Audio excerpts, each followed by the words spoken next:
Hello, hello, my amazing, beautiful listeners. How are you today? Thank you for joining me. I'm really excited about this episode because I love, love, love internal family systems. I'm going to be talking a little bit about that today. If you don't have any experience or understanding about internal family system, that's okay. Today, I'm giving you just a very basic overview. But really, what I'm offering you is what we call the 8 C's of internal family systems. It's that internal wisdom that when we practice tapping into these different 8 characteristics that I'm going to talk about today, it's really going to help you start healing and getting unstuck and moving forward and living the life that you want to. Now, this was spurred about by something that just happened over here at the Woolsey house. So my daughter calls us the other night, it's midnight, and she said, my car's smoking. I'm pulled over off the side of this road. And while we're on the phone with her, Scott's asking her some questions about like what's going on or whatever. But while she's on the phone, I hear her talking to this guy who apparently pulled over and is offering her some help. Now, of course, my alert system's heightened. And I tell her, I'm like, switch over to FaceTime right now. Scott and I quickly get dressed and hustle over there. And this guy, his wife, as I find out later, and his kids are all waiting so that she doesn't have to be there alone.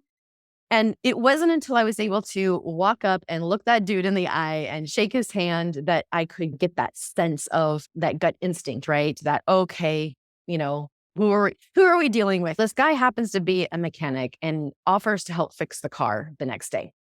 So that next morning, I asked Scott if he's going to take the car somewhere else or if he's going to take the guy up on his offer. And then Scott goes into the logic, all of it all, right? Like, I don't know if I can trust him. What if he's this? What if this happens? This, that. I asked him, I said, well, when you first met him and started talking to him, what did your gut tell you? And he was like, well, I don't know. I'm still trying to figure it out. And I was like, yeah, but your gut instinct, like that initial felt sense, what was that? It was interesting because he started to recognize that in that initial interaction, he didn't feel any red flags or like something was off, but his protector parts where he's been duped in the past by people, by mechanics, those parts were talking really, really loud. And so he was having a hard time trusting his true self, his higher self, if you will, because of those other protector parts. Now, trusting yourself after betrayal can be a lot like this, right? You're still not sure what your gut is telling you because you have other parts of the self that are talking really, really loudly. So, how is this intuition and the body connected? How do we know what to trust? I believe that they're basically the same thing, that our intuition can whisper to us through our bodies, through our felt senses. Now, the formal definition of intuition, because of course I have to look it up in the dictionary, but the formal definition is the power or fact of attaining the direct knowledge or cognition without evident rational thought or inference. Now, I think most, if not all the time, this knowing, the sense of knowing comes through the body first. If you have not read the book, The Body Keeps the Score, holy moly, that is such a great book to read. Intense, but so good. Anyways, I do believe that. I feel like just with the science that we have and even in my own experiences, that sense of knowing comes through the body first and then is symbolized into words or ideas within a matter of seconds. And that's what I was noticing Scott do, right? He had the sense, but he didn't pay attention to that initial sense that came through his body first. He went straight to the cognitive part. Our body communicates in very subtle ways with subtle knowings. And if you've been listening to me long enough, you hear me talk about, how your body is going to give you information faster than your brain and your spirit. This is what I'm talking about right here. And why it's so important to connect with the body. Why I've talked before about the body scans. I have an episode on here that just all that episode, bonus episode, does walk you through a body scan so that you can start practicing becoming very attuned and aware of the body and these subtle knowings. because they tell us that they've recognized and felt something, but we're not yet aware cognitively of it, meaning there isn't words yet to maybe describe what that implicit unconscious knowing is. And then once we sense it, okay, once we acknowledge it, then we can make explicit and conscious sense to it with words. So the physical body, it can communicate with our right brains. So our right brain, they are more connected with the body and those particular internal organs. Our right brains are also part of the self that pays attention to what is happening in the background. And this information is often those missing pieces of the puzzle, right? Our body also communicates that, like I've said before, that gut instinct, that quick yes, no answer. So when I walked up to this guy who has been standing there with my daughter on the side of the road, I wanted to look at him in the eyes and feel the energy. And that energy gave me a very quick yes or no, right? Safe or not safe. Your heart, part of your body, that intelligence can have the compassion or the empathy, can hold space for that. And the other part of our body that gives us these subtle sense of knowings is our central nervous system, right? Or what Porges calls the neuroception. Then our ability to come up with metaphors or other words to describe what our physiological body, that felt sense of knowing is. So our body communicates with us through subtle knowings. Now, often my clients will ask me, okay, but what is the true self? And there are lots of different ideas on this one. Some talk about the true self is being aware and in the present moment, using all of your senses, sight, sound, smell, right? Connecting to the body. What am I seeing? What am I smelling? What am I tasting, touching? That can help you gain access to your higher true self. Some talk about it like the 12-step program. They use the phrase higher power. I use that one a lot. In Buddhism, it is Buddha mind or Buddha nature. But when you experience betrayal, we're looking at our true self in fragments. Our true self has shattered like glass being dropped on the floor and just goes everywhere. And we feel as if we're never going to be whole again. And you hear me say this all the time, that your true self is always there, always whole and complete and enough, just as the day you were born. Now, after trauma, it is subdued and protected by our thinking parts that are doing the job of protecting the self, the true self, from harm. They won't release their grip on that protection, and that true self won't start to emerge unless we start to integrate into our psyche and really unburden these parts from that responsibility to protect. And that's where internal family systems work comes in so beautifully, because it really helps us to learn to be in charge of these parts. Or as I've often referred to, not let these parts have the keys to the car and start driving around, right? We, our higher self, want to hold on to the keys. And this work and what I'm going to offer you today is going to really help you take that power back. These parts believe that they are helping, right? And the air quote helping. What really they're doing is keeping us stuck, indecisive, scared, and powerless when they're in charge. Because like I said, it's subduing the higher self and it's creating a false vision and view of you, who you are. Thinking parts are developed in childhood when there is that real need for survival.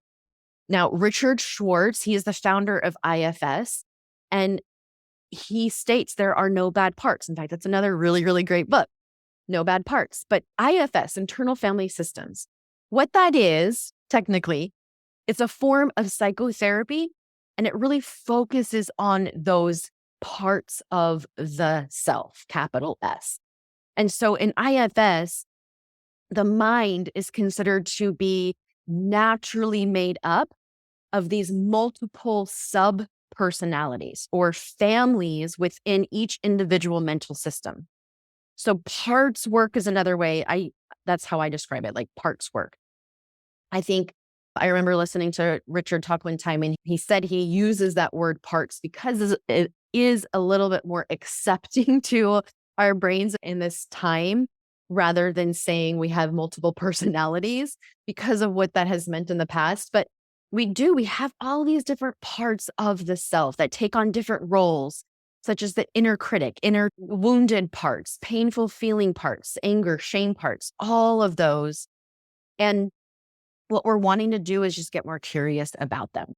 And many of these thinking parts are young themselves and are protecting younger versions of ourselves. But there are also those trauma parts you have because you've experienced betrayal, trauma, abuse, and divorce. And those protective parts are also known to avoid our core fears of abandonment, inadequacy, and feeling unlovable. They try to do this by getting us to focus on shaming ourselves and others. They promote anger, guilt, self-criticism, fight, flight, anything other than facing that big fear. And they are important because they're carrying the burden of our history in the stories that each one of these parts tell. And they've been with us all along the way, and they understand our pain. So one of the key aspects of parts work is to reintegrate and start to be in charge of these parts through self-awareness. And that is done through the 8 C's that I'm going to share with you today. This is something that has been really, really helpful for me in my healing journey. And I believe that it's going to help you when you are feeling unaware, unsure, overwhelmed, not empowered. When you are facing a challenge and you know that your true self is being accessed and your approach to these challenges when you tap into these 8 characteristics. So I'm going to talk about each one of them a little bit, but I'm going to give you 3 that I think are the 3, I don't want to say most important, but I'm going to say most important to start focusing on now. 8 might feel like overwhelming to be like, oh my gosh, I got to do all these things. So I'm going to give you 3 things that you can do to start practicing those. All right. But the 8 C's are calmness, clarity, curiosity, compassion, confidence, courage, clarity, and connectedness. Now, I'm going to have all those written down in the show notes. If you're just like, what are those again? I'll have those written out for you. Clarity is the ability to perceive situations as they really are, right? In facts, accurately, without that distortion or your extreme beliefs, without those parts. Maybe I'm viewing this particular situation from my betrayal trauma lens, right? That part is really speaking out right now. And so those emotions that come with that can limit my ability to be objective around a situation. When I don't have that clarity, then I tend to be more biased and not really get a deeper understanding of the reality of what is happening. The next one is confidence. Now, I believe that in order to maintain the ability to stay fully present in a situation, confidence is going to help you have this internalized growth that comes from healing previous traumas, that comes from accepting the failures and not making those failures mean something about you intrinsically, because that confidence is going to keep you out of this place of fear to make a mistake, fear to get it wrong. And this one just takes a lot of practice. The next one is courage. Courage is that strength in the face of a threat or a situation that really gives you the ability to take action towards your goal or the solution that you want. And it gives you the ability to follow through with maybe something that you're wanting to do. It can be just courage to go turn in an application when that impulse, that instinct is always going to, pull you into that drama triangle. Courage is what gives you the strength to press forward. The next is creativity. I love creativity. I believe that we are born creators. I believe that part of the true self, and why I love that this is part of the 8 C's, is that we already have this ability and power to create our life to create the experience that we want in any situation. This is that whole sense of empowerment.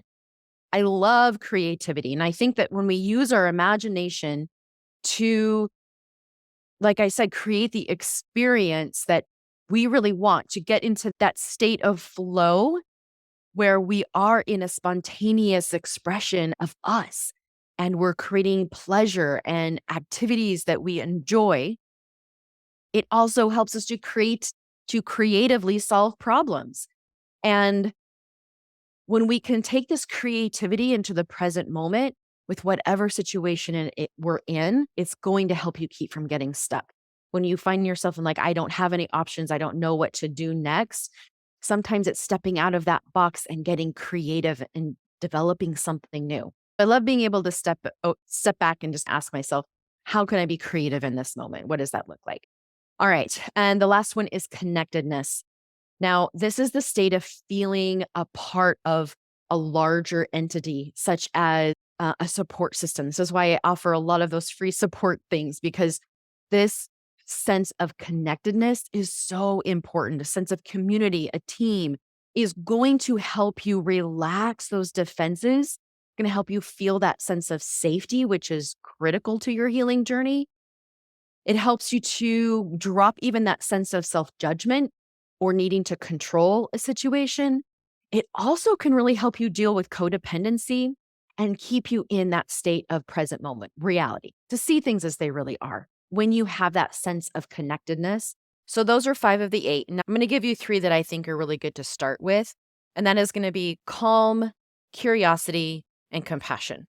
Calm is such a good characteristic to focus on when we can identify calm. When we are in that sense of self, it really opens up space that's needed for the next characteristic that I'm going to offer you today, and that's the curiosity. But calm means stopping and breathing and grounding to reality. It's getting you out of the future fears or the what ifs of the past. It's slowing things down and pausing. When I was in the divorce process and things were so intense, lots of threats happening, lots of unknowns, I was so afraid of losing my children. And where there were a few experiences where that fear was actually validated in a way, it just felt impossible at the time to have a calm anything. And it did impact my decisions and how I was living my life. And so life felt chaotic for sure. When we had to go to court so many times, that too was just chaos because I was not in a state of calm. I was not breathing. I was holding my breath. Now, at that time, I didn't have anyone walking me through these concepts. And so I'm not hard on myself about it at all, but it really would have made a difference had I been able to practice what I'm offering you here. So being calm, it might not change the circumstance. Often it doesn't.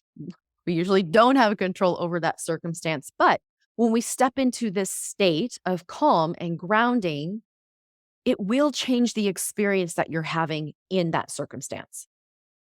I experienced more trauma because I was not calm. I was not connected with my true self. Those protector parts, fear parts, control parts were absolutely driving the car. And so I was feeling very powerless in those situations. Now, practicing calm this week, this is the invitation. Practicing calm this week can look like placing one hand over your heart and the other on your stomach or on your forehead and just taking very deep breaths in and out just a few times. That can calm you down. You're tapping into that characteristic. You can wiggle your toes, right? Just wiggle your toes, move your feet around your ankles, move your shoulders up and down, or just orient to the direction of the sun and the moon. Like as I'm standing right here, I know that the sun is over here and gravity's pulling me down in my chair. That is grounding, calm right there. It can look like meditation for a period of time, but it doesn't always have to be that 15 minutes of your time, right? You can take 2 or 3 minutes here and there throughout the day. So practicing calm, again, it opens up space so that you can then get curious. And that's the next C, is getting curious. This is the key to self-awareness. You hear me talk about that all the time. If we're not curious, we are not going to care why other parts of the self are active. We're not going to care what other parts of the self are saying and why are they doing what they're doing, right? If anger is driving the car and I'm not curious about why, then that part is going to run over mailboxes and maybe people. So this curiosity means I want to hear the story that these parts have to tell me. This really is a foundational piece of healing. This is your truth, your story. And there are many parts of the self that know about your story. Betrayed part, abused part, protector part, bodyguard part, sad, angry. They each have a story. And when those parts show up, they want to tell their story. And so curiosity is how we understand these parts and how we develop that self-awareness. Curiosity and self-awareness is only available when we drop the self-judgment, the shame, and the blame parts. So be aware when those jump in and try to take over. In fact, that's what we want to get curious about too, right? Like, ask judgment. What are you trying to tell me here? What do you want me to know about this? I'm getting curious about anger and judgment. I see you standing in the way. What are you wanting to tell me? Oh, that anger is wrong and bad and unchristlike and I shouldn't ever feel angry. Interesting. Thanks for letting me know. Can you have a seat over there in the chair? I'm not done talking to anger. That is how this looks. Now, for those of you who have never done this, probably feels crazy. I will totally validate that. When I started doing this, I felt a little crazy. But I do this every day, and it has absolutely changed my experiences and led me to so much healing for myself. Asking these questions to all of your parts is what we're going to get curious about. So this looks like hi part, hi anger, hi sad, hi worry. I see that you're here. I want to help any of you that needs help. But first, I need to know all of you. And then say out loud to yourself, if you all overwhelm me, then I'm not able to help. So one at a time, please. And then I talk to each part. What's your story, sad? What are you wanting me to know about this? What are you trying to protect me from? Okay, so those are some questions that you can start with. That's your practice work with curiosity. And when we're more aware of those parts and their stories, it opens us up for the next C, and that's compassion. Self-compassion absolutely invites self-healing. Compassion is the reason parts integrate, and it's the highest form of healing. We can't have compassion unless we start off with that calm and that curiosity to develop the self-awareness, to develop that understanding, because we can't really have compassion with something we don't understand, right? So Brené Brown talks about self-compassion and she says, compassion is fueled by understanding and accepting that we are all made of strength and struggle. No one is immune to suffering. Compassion is not a practice of better than or I can fix you. It's a practice based in the beauty and pain of humanity. I love that so much because if I'm not really feeling and understanding these parts of the self and what they're telling me, then I'm not able to have compassion for these parts of myself. And so I'm going to drop into judgment, blame, or shame. And then they're going to be driving the car. And I'm not in charge and I'm not empowered. In the book, The Places That Scare You, Buddhist Pema Chodron says, when we practice generating compassion, we can expect to experience our fear of pain. Compassion practice is daring. It involves learning to relax and allow ourselves to move gently towards what scares us. In cultivating compassion, we draw from the wholeness of our experience, our suffering, our empathy, as well as our cruelty and terror. It has to be this way. Compassion is not a relationship between the healer and the wounded. It's a relationship between equals. Only when we know our own darkness well can we be present with the darkness of others. Compassion becomes real when we recognize our shared humanity. Now, I love, love, love this quote. When I heard this, I literally had to like push pause in the book and just sit with this for a while. Now, applying this to me, okay, this is in the sense of having compassion for other people, but applying this to me first, which is what we need to do first, is looking at all of these parts of myself and know that one part isn't better or worse than another. And if I look at my angry part and my betrayed part, my part that wants to trust no one ever again, if I look at those less than or bad or wrong, then I am not seeing myself in my humanity. We are here having a human experience. And part of that comes with these parts of the self. And I believe our practice is to become in charge of these parts. We can't until we see them.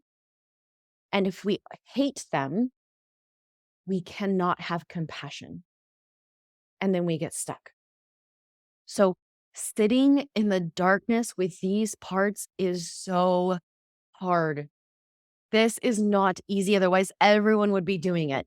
But you are all here learning and practicing and growing. So the practice of self-compassion is going to be to identify at least one part of the self that day with that curiosity. Okay. So when you get curious, identify a part and then practice saying out loud to the part, please be here with me rather than taking me over.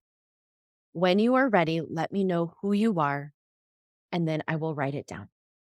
Okay. Then make a note of that part and include all of the thoughts, all of the emotions, and all of the sensations that you're experiencing. And as you look at that, what you just wrote down, drop into that self-compassion. Oh my goodness, everyone. I hope this didn't completely overwhelm you. This IFS, this parts work, I love it. I think it is so, so, so, so beautiful. And this is just a great way to start leaning into this parts work. And as always, remember who you are. The true self really is enough. Totally lovable, whole, and complete, just as you are. All right, everyone, take care.